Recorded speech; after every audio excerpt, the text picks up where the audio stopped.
बिहार की बात करेंगे, जहां पर बिहार के मुजफ्फरपुर में वोटर लिस्ट से जुड़ा हुआ एक चौंकाने वाला मामला सामने आया। करीब 269 वोटरों के पते पर एक ही मकान नंबर पर मिले हैं। स्थानीय लोगों ने इस गड़बड़ी के लिए स्थानीय बीएलओ को जिम्मेदार बताया, जबकि चुनाव अधिकारी मकान संख्या को प्रतीकात्मक बता रहे हैं। रिपोर्ट देखिए।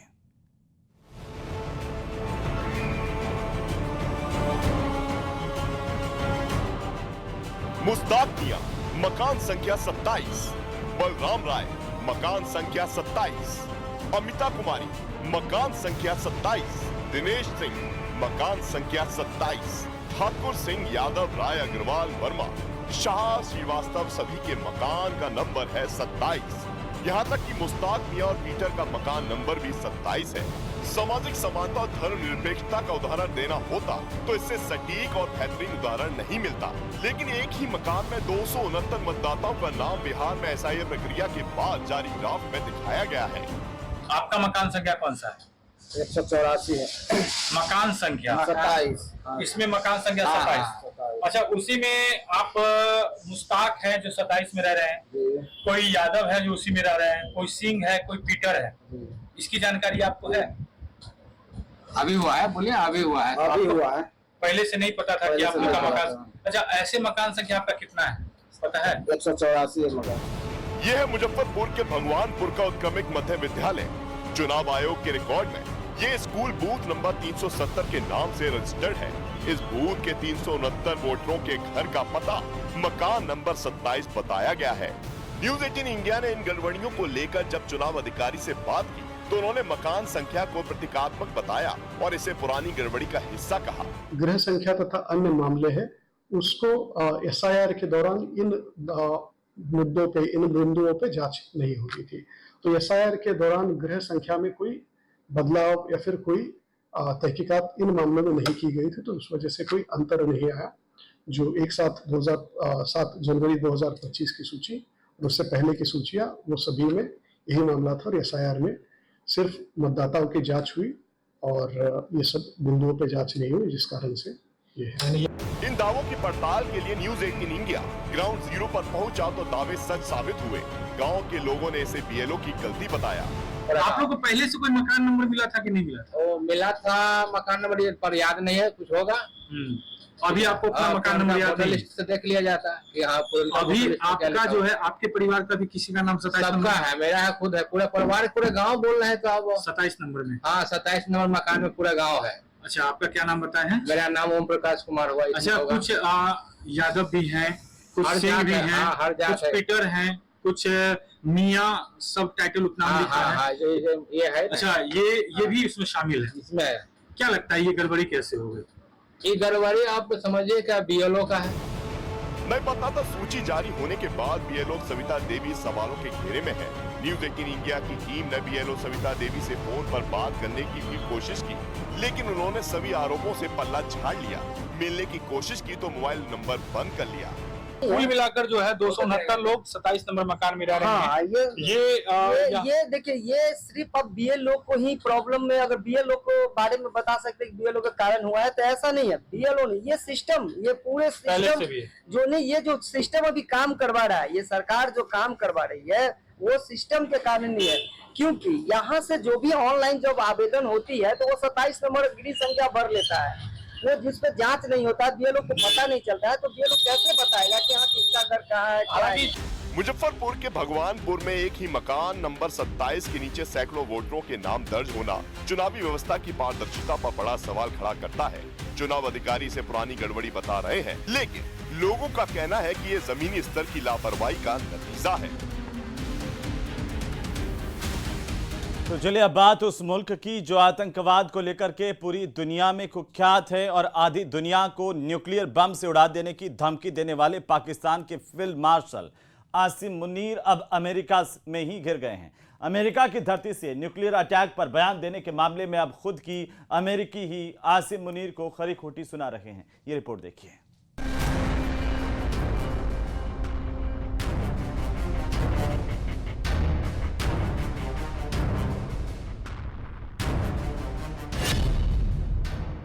मुनीर की न्यूक्लियर धमकी पर अमेरिका में बवाल। मुनीर को अमेरिका से निकालने की उठी मांग।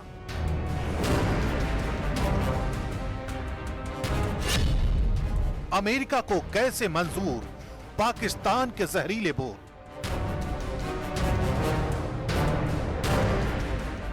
ट्रंप की शह पर खुद को दुनिया का बादशाह समझने की भूल कर रहे आसिम मुनीर अब अपनी न्यूक्लियर धमकी पर खुद अमेरिका में ही घिर गए। मुनीर ने अपने हालिया अमेरिका दौरे पर एक प्राइवेट समारोह में भारत को धमकाने की कोशिश की थी, लेकिन ट्रंप की दोस्ती की खुमारी में मुनीर इतना मदहोश हो गए कि भारत को धमकाते धमकाते आधी दुनिया को न्यूक्लियर बम से उड़ाने की धमकी दे डाली। हम एक परमाणु संपन्न राष्ट्र हैं और अगर हमें लगे कि हम डूब रहे हैं तो हम आधी दुनिया को अपने साथ ले डूबेंगे।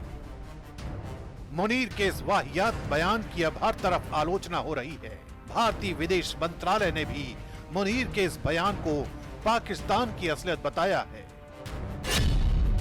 अब अमेरिका में भी घिरा पाक का field marshal.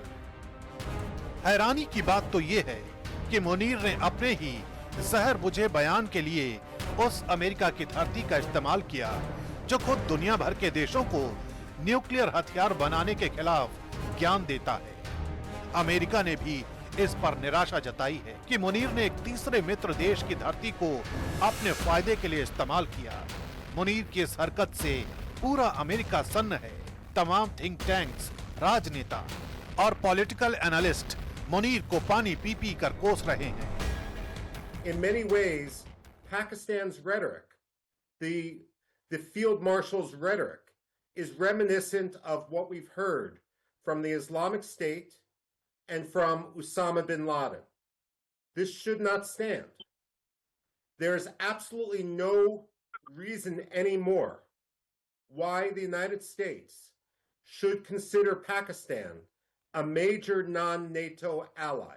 You know, within 30 minutes of when Asim Munir made those comments, he should have been ushered out, taken to Tampa International Airport, and flown out of the United States to the Bahamas, to Cuba, anywhere, and the Pakistanis could pick him up from there. सिर्फ America ही नहीं, आधी दुनिया को खत्म करने चले मुनीर की पूरी दुनिया में आलोचना हो रही है। Well, I think the comments made are absolutely scandalous and disgraceful. They're reckless. You know, things like attacking India, having a nuclear exchange is insane.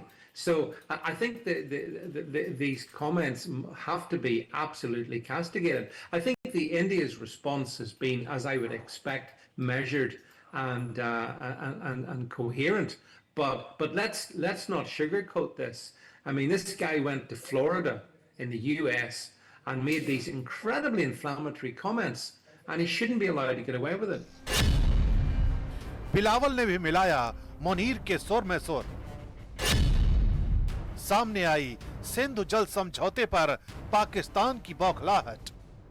Pahalgam आतंकी हमले के बाद भारत के सिंधु जल समझौते को रद्द करने से बौखलाए पाकिस्तान की खसियाहट मुनीर के अमेरिका दौरे पर भी दिखी।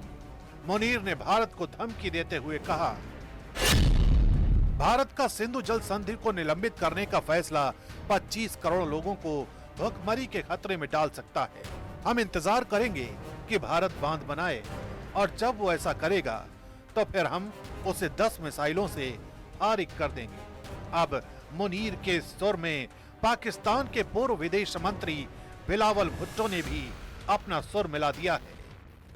मैं जानता हूं कि आप में इतना ताकत है, इस मुल्क के अवाम में इतना ताकत है कि जंग की सूरत हो तो जंग में भी हम इनका मुकाबला कर सकते हैं और जो आपके 6 के 6 दरिया है वो वापस हासिल भी कर सकते हैं। लेकिन हैरानी की बात यह भी है कि पानी की कमी को बर्दाश्त नहीं कर पा रहा पाकिस्तान आतंक में भी कोई कमी नहीं करना चाहता।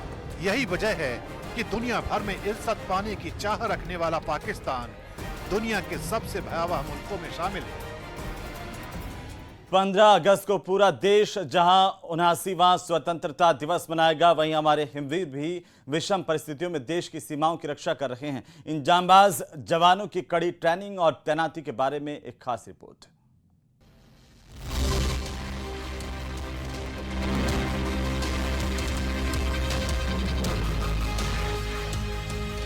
देश की आन बान और शान, सरहद के शूरवीरों को सलाम, जिन्हें कहा जाता है भारत के हिमवीर।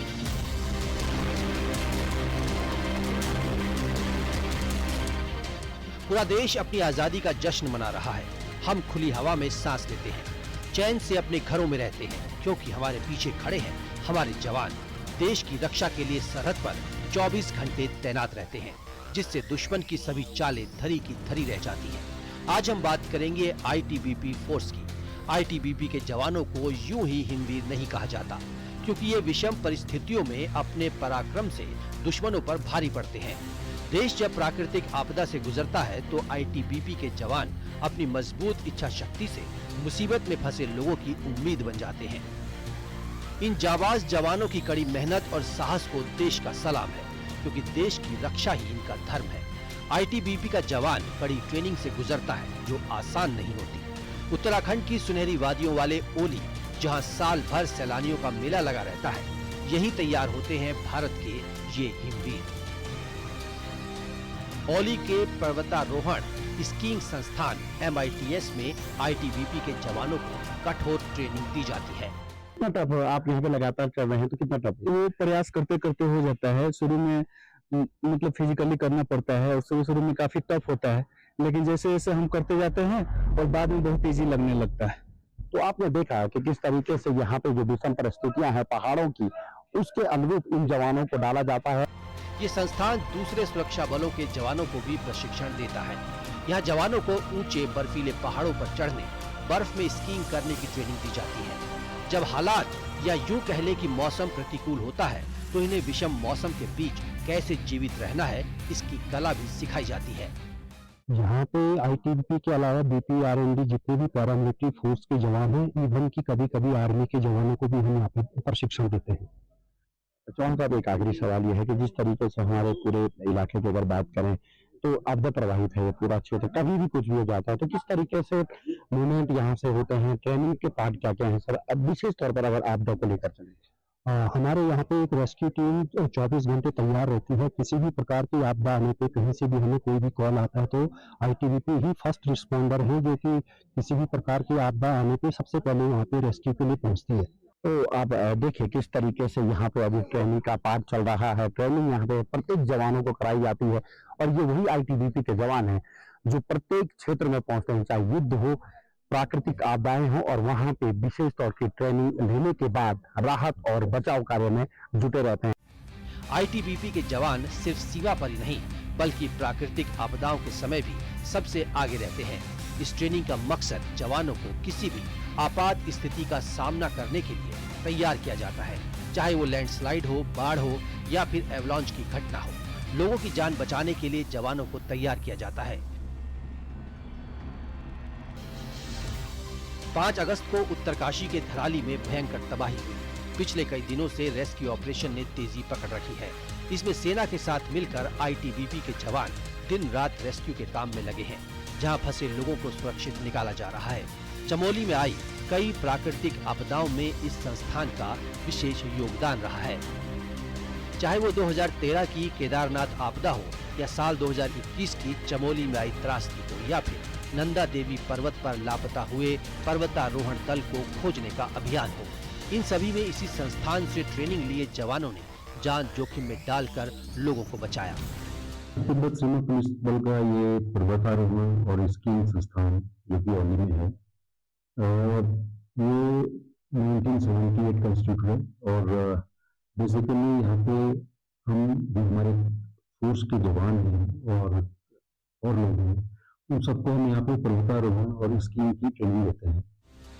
ये भारतीय हिमवीर हर साल देश की सेवा में समर्पित रहते हैं और हर मुश्किल में लोगों को हौसला देते हैं। इसकी स्थापना साल 1962 में भारत चीन युद्ध के बाद हुई थी। ये भारत का एक अर्धसैनिक बल है जो 2488 किलोमीटर लंबी भारत तिब्बत सीमा की रक्षा के लिए जिम्मेदार है। चमोली से नितिन सेमवाल के साथ bureau report, news 18 UP Uttarakhand.